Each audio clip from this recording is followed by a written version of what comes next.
नमस्कार, स्वागत है आप सभी का to 12 classes study for all English spotting error part 8 के अंदर। आज आपको स्पॉटिंग एरर में मैं आपको ऐसे ऐसे एरर बताऊंगा जिसमें आप 40% अगर सही कर लेते हो तो ये समझ लेना कि आपका बेसिक स्ट्रॉन्ग है और आपको प्रैक्टिस की ज़रूरत है। बहुत ही चैलेंजिंग होने वाला है आज का लेक्चर, सो आप अपने आप को टेस्ट कीजिए और पता कीजिए कि कहाँ पे प्रॉब्लम आ रही है।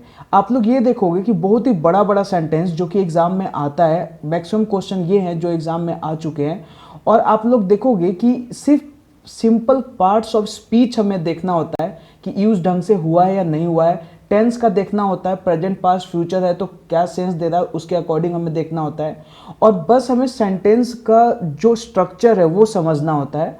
और आप देखना उसमें कि किस तरीके से आप लोग उसमें फंसते हो, और देखना 40% आपको सही करने में आपको फील होगा कि कुछ ज़्यादा ही चैलेंजिंग था। तो चलिए स्टार्ट करते हैं, देखते हैं कि ऐसा क्या है आज के 10 स्पॉटिंग एरर में। पहला देखिए आप कि he tried as he could, Raman did not succeed in getting his car to start up. First option है ही ट्राइड एज ही में कुछ एरर है, कुड रमन डिड नॉट में, succeed in getting his car to start up और no error. कौन सा sentence सही है? ए सही है कि बी सही है, सी सही है, डी सही है, ई सही है? कौन सा सही है? तो यहाँ पे आप देखिए कि he tried as he could, Raman did not succeed in getting his car to start up. अब यहाँ पे देखो कि he tried as he could, ठीक, उसने कोशिश किया जितना कर सकता था, और रमन ने क्या, वो उसको सफलता नहीं मेरी गाड़ी को स्टार्ट करने में, कार को। तो अब यहाँ पे गलती क्या है? ये दो सेंटेंस है, इनको कनेक्ट करने के लिए हमें एक कंजंक्शन की जरूरत पड़ेगा। अब मुझे कैसे मालूम चला कि यहाँ पे कंजंक्शन की जरूरत है? बिकॉज मेरी प्रैक्टिस इतनी हो रखी है कि मुझे ये सेंस करने में टाइम नहीं लग रहा है। तो इसी की प्रैक्टिस करनी है आपको सेंटेंस में रटना नहीं है कि यहाँ पे ये कंजंक्शन लगेगा, आपको सेंस पकड़ना है आखिर इस सेंटेंस में क्या होना चाहिए। वो आपका जनरेट होगा सिर्फ और सिर्फ एरर की प्रैक्टिस से ही नहीं, साथ ही साथ आपको एक प्रॉपर वे में न्यूज़पेपर या फिर बुक कुछ पढ़ना जरूरी है। तो यहाँ पे कौन सा कंजंक्शन लगेगा, इसके लिए आपको कंजंक्शन का जरूरत पड़ेगा, कंजंक्शन का नॉलेज होना जरूरी है। तो अब यहाँ पे अगर आप ये लिखते हो दो he tried as he could, Raman did not succeed in getting his car startup, तो किस में एरर है? इसमें। यहाँ पे एक कंजंक्शन होना चाहिए था। अब यहीं पे अगर एग्जामिनर कर देता और रमन यहाँ पे हो जाता और सेंटेंस होता Raman tried as he could, he did not succeed in getting his car, तो आप इसको ये भी कर सकते थे Raman tried as he could but he did not succeed in getting his car. But in this sentence here should be the though he tried as he. So here is your correct sentence. Though he tried as he could, Raman did not succeed in getting his car to start up. Next sentence is she had to learn that her wishes did not take precedence to other people's need. She had to learn that her wishes did not take precedence with others people's need और no error। तो आप इस sentence में देखो she had to learn, had to का कहाँ use होता है आपको ये पता होना चाहिए। हैड टू का यूज कब होता है? जैसे कि हम ये बोलते हैं कि मुझे काम करना था, मुझे पढ़ना था, मुझे लिखना था, तो वहाँ पे हम हैड टू का यूज़ करते हैं। और जब हम बोलते हैं हैव टू, तो हैव टू का आप कहाँ यूज़ करते हो? जैसे बोलते हो मुझे मार्केट जाना है, so I have to go market, इस तरीके से I have to go to do study, तो इस तरीके से हम यूज़ करते हैं। तो ये शी हैड टू, यहाँ तो कुछ गलत लग नहीं रहा है, she had to, she subject है, she had to learn that her wishes, ठीक है, उसके जो विशेज है डिड नॉट, ठीक है, पास्ट की बात हो रही है, did not take precedence with other people's need.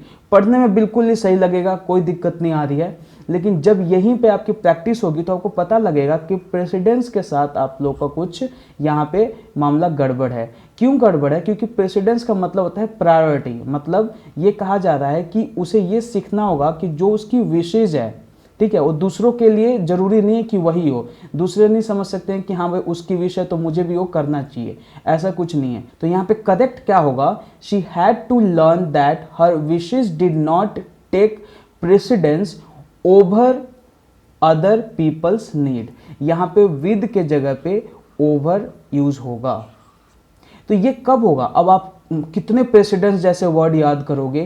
तो ये तभी सेंस बन पाता है जब आप इंग्लिश के टच में रहोगे। और इंग्लिश के टच में ये गलतफहमी होती है कि ग्रामर का रूल याद कर लो या फिर वर्ड्स याद कर लो ना, आपको पूरा का पूरा माहौल बनाना पड़ेगा इंग्लिश का, तब जाके इंग्लिश एक ढंग से आप समझ पाओगे। अदरवाइज रटते रहोगे, सेम क्वेश्चन आ गया तो ठीक है, अदरवाइज आपको प्रॉब्लम वो क्रिएट करना ही करना है। तो यहाँ पे आप देखो कि करेक्ट सेंटेंस क्या होगा, she had to learn that her wishes did not take precedence over other people's need. Third sentence है, however they stressed there was no formal dead on a common text in the full 19 national ministers. A option है, however they stressed there was no formal dead on a common text in the full 19 national ministers, और E no error.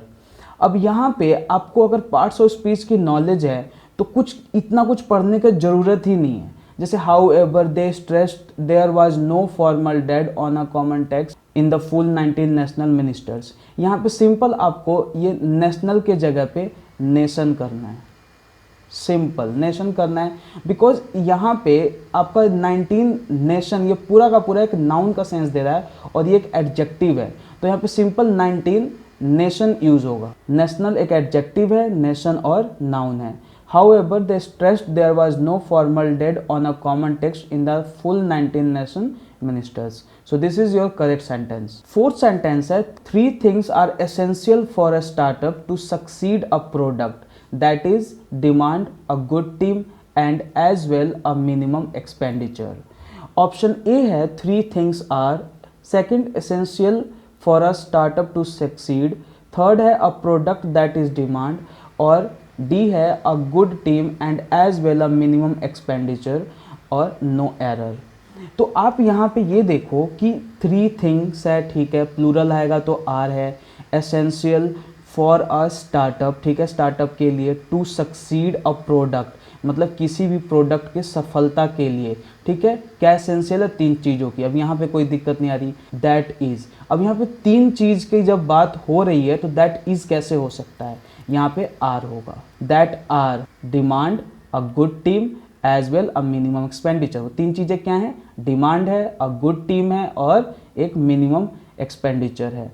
तो इस तरीके से आपको sense बनाना है कि कहाँ पे आ सकता है। अब इतना सिंपली आप तभी कर पाओगे जब आप प्रैक्टिस करोगे। अब यहाँ देखो करेक्ट सेंटेंस क्या होगा, three things are essential for a startup to succeed a product that are demand, यहाँ पे कॉमा होगा, a good team and as well a minimum expenditure. Fifth sentence देखो आप, the decision to buy out the plant was based at the cost benefit analysis. First option है the decision, second है to buy out the plant was based at the cost benefit analysis, और ई है no error. तो आप यहाँ पे देखो कि द डिसीजन टू बाय, ठीक है, कोई बात नहीं, यहाँ पे इन्फिनेटिव यूज हुआ है, तो the decision to buy out the plant was based. अब यहाँ पे आपने एक्टिव पैसिव पढ़ा होगा, जब एक्टिव पैसिव आपने पढ़ा होगा तो पैसिव में हम लोग वाज के बाद थर्ड फॉर्म का यूज करते हैं, तो यहाँ पे ये सेंटेंस पैसिव में ही है। The decision to buy out the plant was based at the cost benefit analysis. So यहाँ पे बेस के जगह पे बेस्ड यूज होगा। अब मुझे कैसे मालूम चला कि ये पैसिव में सेंटेंस है? पहली बात कि आप यहाँ पे देखो, जो डिसीजन लिया गया, प्लांट के खरीदने का डिसीजन जो लिया गया वो बेस था, ठीक है, तो वो वाज बेस्ड, मतलब पैसिव का हम क्या सेंस देते हैं, जब हम ऑब्जेक्ट पे ज़्यादा हम लोग प्रेस करते हैं।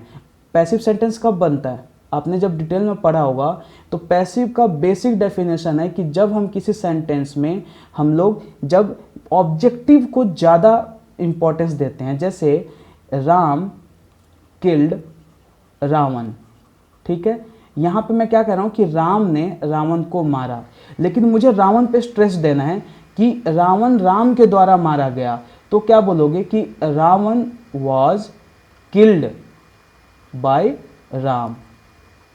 तो यहाँ पे यही सेंस आपको देखना है कि किस चीज़ पे ज़्यादा जोर दिया जा रहा है। तो ये डिसीजन पे दिया जा रहा है ना, और डिसीजन किस पे बेस था कि कॉस्ट बेनिफिट एनालिसिस पे। तो यहाँ पे करेक्ट सेंटेंस आपका क्या हो जाएगा, the decision to buy out the plant was based on the cost benefit analysis. Six sentence क्या है देखो, on the next month onwards you will not get the smart card for your car and will have to collect its paper version by speed post. On the next month onwards, you will not get the smart cards for your car and will have to collect its paper version by speed post। और ई है no error. यहाँ पे आप पहले से ही पढ़ो on the next month onward, यहाँ पे ऑनवर्ड आ गया है तो ऑनवर्ड में ऑन क्या करेगा, यहाँ पे फ्रॉम होगा, from the next month onwards you will not get the smart card for your car and will have to collect its paper version by speed post. मतलब कि अगले महीने के बाद स्मार्ट कार्ड जो आपके गाड़ी के लिए मिलता है वो नहीं मिलेगा, आपको पेपर वर्जन जो है स्पीड पोस्ट के थ्रू आपको कलेक्ट करना पड़ेगा। ये पूरा एक सेंस दिया जा रहा है इस सेंटेंस में। तो ऑन हम कब यूज़ करते हैं, on your birthday, on Wednesday, जब वो फिक्स्ड हो। यहाँ पे तो ऑनवर्ड की बात हो रही है ना कि अगले मंथ के बाद, ठीक है, अगले मंथ के बाद से, तो यहाँ पे फ्रॉम यूज होगा। From the next month onwards you will not get the smart card for your car and will have to collect its paper version by speed post. Seven sentence है, the wholesale price index base inflation is on a decline, drop to zero level, the lowest is about 5 years। यहाँ पे first option है the wholesale price index base inflation is on a decline, drop to zero level, the lowest in about 5 years और no error. अब यहाँ पे देखो ऐसे sentence तो पक्का न्यूज़ में आते हैं कि जो होल सेल प्राइस इंडेक्स, जो होल सेल क्या होता है, जो कि होल सेल बिजनेस वगैरह आपने सुना होगा कि भाई होल सेल में सामान ले आना, रिटेलर को देना है। तो वो जो होल सेल प्राइस इंडेक्स है वो इन्फ्लेशन इज ऑन डिक्लाइन, वो घट रहा है धीरे धीरे और जीरो लेवल तक आ गया है और सबसे कम है इस 5 सालों में। The wholesale price index base inflation is on a decline. यहाँ पे आप देखो बेस्ड यूज होगा, क्यों यूज होगा, क्योंकि आप एक स्ट्रक्चर ध्यान में रखना, जब आप बोलोगे कि इंडिया बेस्ड कंपनी, इस तरीके से हम लोग बोलते हैं। जैसे कि आपको कोई सेंटेंस बोलना है, जैसे कि कोई कंपनी है और दिल्ली की है, ठीक है, तो आपने बोला होगा दिल्ली बेस्ड कंपनी, ठीक है, दिल्ली बेस्ड कंपनी। कोई अमेरिका की है तो अमेरिका बेस्ड कंपनी। तो ऐसे सेंस में हम लोग बेस्ड का यूज करते हैं। तो करेक्ट सेंटेंस होगा the wholesale price index based inflation is on a decline, drop to zero level, the lowest in about 5 years। Next sentence, he told me that he only had a little money. First option है he told me, second that he, third only had, fourth a little money and E no error. अब यहाँ पे आप देखो जब भी ये ही told me that आ जाता है तो आप सोचते हो कि यार देखो ये कहीं तो डायरेक्ट इनडायरेक्ट का सेंस दे रहा है, नरेशन है, तो यहाँ पे हम देख लेते हैं। तो ठीक है, यहाँ देखो कोई दिक्कत नहीं है, ही टोल्ड मी दैट, ठीक है, कोई दिक्कत नहीं है, इसने कनेक्ट किया हुआ है। He only had a little money, ये जो ओनली है ना ये यहाँ पे होगा हैड के बाद, he had only a little money, because subject के बाद तो आपको पहले वर्ब ही आएगा, he had only a little money. तो यहाँ पे करेक्ट सेंटेंस क्या होगा, ही told me that he had only a little money. अब देखो छोटा सा सेंटेंस है और आप कंफ्यूज हो जाओगे इसमें करना क्या है, तो ये तभी होगा जब आप बार बार प्रैक्टिस करेंगे, आपको प्रैक्टिस करते रहना है। 9th सेंटेंस देखिए, why they behaved in such a manner is still a mystery even to their close friends. First option है why they behaved in such an extraordinary manner, it's still a mystery even to their close friends, no error।